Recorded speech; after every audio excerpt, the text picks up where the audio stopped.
Using Tenacity when you plant grass seed is a great way to prevent weeds from growing, but at the same time allowing the grass seed to germinate.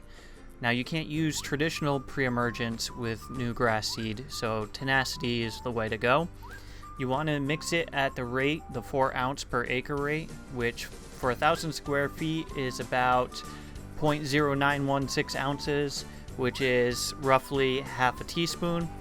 Now, I'm doing a 500 square foot section of the lawn, so that's a quarter of a teaspoon in about a gallon of water, because that's just how much water the sprayer uses for that section. And actually, it might even be less than that. But anyways, that's besides the point. The amount of Tenacity you use is what's important.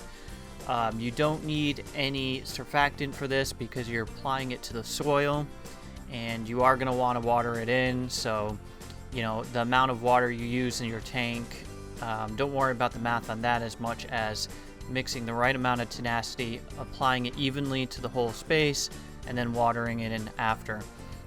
Now, it is normal for new grass seed to show up white when it grows, and weeds will turn white. Don't panic. The good grass will eventually turn back to green if that happens, and the weeds will shrivel up and die. So it's a pretty cool chemical. It's actually from a plant. Some scientists noticed that a certain plant was preventing weeds from growing all around it, and they figured out how to turn it into, you know, the chemical that we use to spray on our lawns now.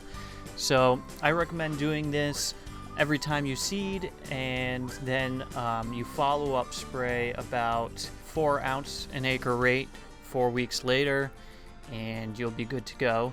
Now, if you don't want to go through the process of spraying, you can get the Scott's starter fertilizer with weed preventer. It's got the same active ingredient, but here, you know, I didn't have that, and I have Tenacity, so I decided to spray it. It's also useful if you started to seed and you didn't know this stuff existed. Getting in liquid form, then you're not adding more starter fertilizer. And that's really all there is to it. So make sure you don't forget this step, because it'll make a big difference in the weed pressure of the new grass.